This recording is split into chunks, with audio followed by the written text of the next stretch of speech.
क्या आपने कभी सोचा है कि श्री कृष्ण भगवान की मुस्कान में ऐसा क्या है जो उनकी मुस्कान से हर किसी को अपनी ओर खींच लेते हैं। जैसे पेड़ पौधे, पशु पक्षी, गाय गोपियां, हर किसी को वो अपने मुस्कान से ही आकर्षित कर लेते हैं।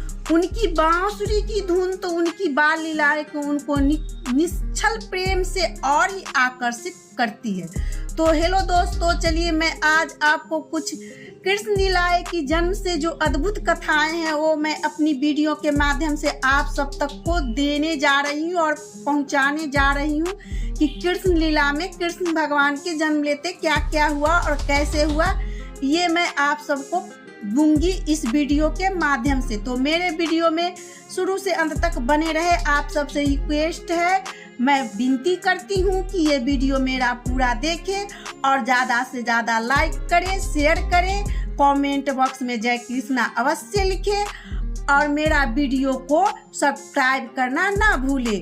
तो चलिए करते हैं कुछ ज्ञान की बातें। क्या आप जन्म से गीता तक की अद्भुत कथाएं, भगवान श्री कृष्ण की मुस्कान में ऐसा क्या है, कौन सी रहस्य छिपी हुई है जो हर किसी को अपनी ओर खींच लेती है? क्यों उनकी बांसुरी की धुन, उनकी बाल लीलाएं, उनका निश्चल प्रेम हर युग के लोगों को मोह लेता है?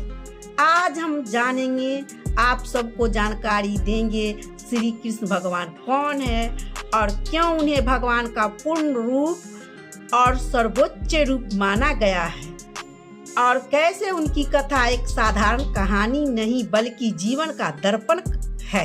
लगभग 5000 वर्ष पहले मथुरा के कारागार की अंधेरी रात में एक दिव्य बालक का जन्म हुआ था।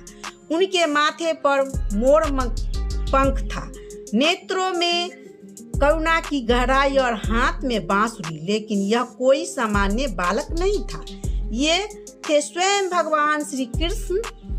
जन्म लेते ही जेल के ताले खुल गए, पहरेदार सो गए और वसुदेव जी उन्हें लेकर यमुना पार गोकुल पहुंचे।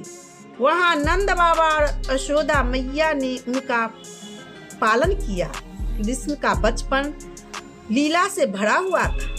पूतना का वध, कालिया नाग का पराजय, माखन चोरी, गोवर्धन पर्वत उठाना, इन सभी लीलाओं में छिपा था एक गहरा आध्यात्मिक संदेश। उन्होंने कभी तप या साधन नहीं की, फिर भी वे हर अवस्था में भगवान रहे।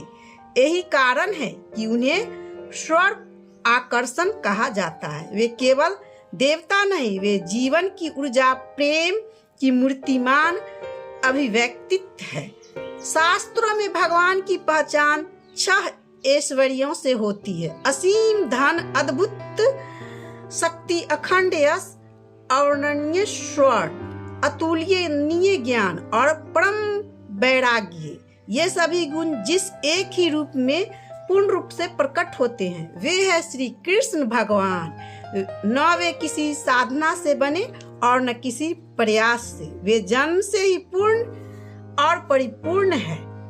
जब अधर्म अपने चरम पर होता है तब कोई साधु या ऋषि नहीं, स्वयं परमेश्वर अवतरित होते हैं। श्री कृष्ण केवल विष्णु के अवतार नहीं, वे स्वयं विष्णु के भी कारण हैं। जब वे आते हैं उनके साथ सभी अवतार आते हैं: वासुदेव, संकर्ष, पर्णयुदम, अनिरुद्ध, यहाँ तक कि युगों के देवता मत्स्य, ब्रह्मा, नरसिंह भी।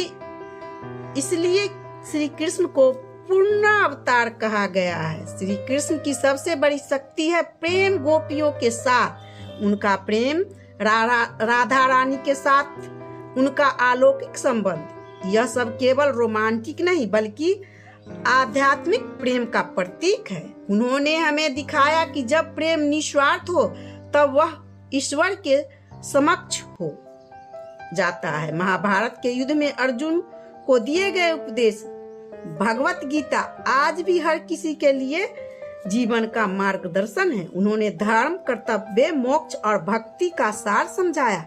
कृष्ण सिखाते हैं कि सच्चा सुख बाहरी चीजों से नहीं बल्कि अंदर की शांति और प्रेम से होता है।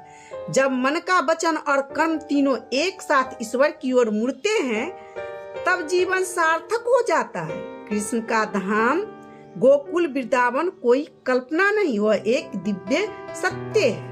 वहाँ चिंतामणि से बने महल है, इच्छा पूर्ति करने वाले वृक्ष है और सुरक्षित गाय है। वहाँ राजधानी भगवान की नित्य प्रेम शक्ति के रूप में विराजमान है। यहाँ स्थान केवल प्रेमियों के लिए नहीं, सत्य की तलाश करने वाले के लिए भी है। राजा परीक्षित ने मृत्यु के समय कुछ नहीं मांगा, श्री कृष्ण भगवान से केवल कृष्ण कथा।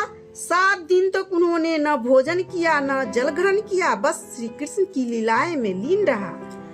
यहाँ यही कथा उनकी मुक्ति बनी। सुखदेव गोस्वामी ने कहा, जो प्रेम से सुना है, श्रद्धा से बोलता है और जिज्ञासा से प्रश्न करता है, वह तीनों पवित्र हो जाते हैं। कृष्ण का कथा एक कथा नहीं, आत्म के शुद्ध करने वाली एक दिव्य धाराएं हैं, दिव्य शक्ति है जो श्री कृष्ण भगवान जो कृष्ण भगवान को प्रेम से पुकारता है उनकी सारी श्रद्धाएं पूर्ण होती है। यह एक उस हृदय के लिए है जो अपने भीतर के सत्य को जानना चाहता है। श्री कृष्ण भगवान को जानना, उनसे प्रेम करना और उन्हें स्मरण करना ही मानव जीवन की सबसे बड़ी उपलब्धियां हैं। अगर आपके भीतर भी उनकी बांसुरी की मधुर धुन गूंज रही है तो यात्रा में हमारे साथ आइए।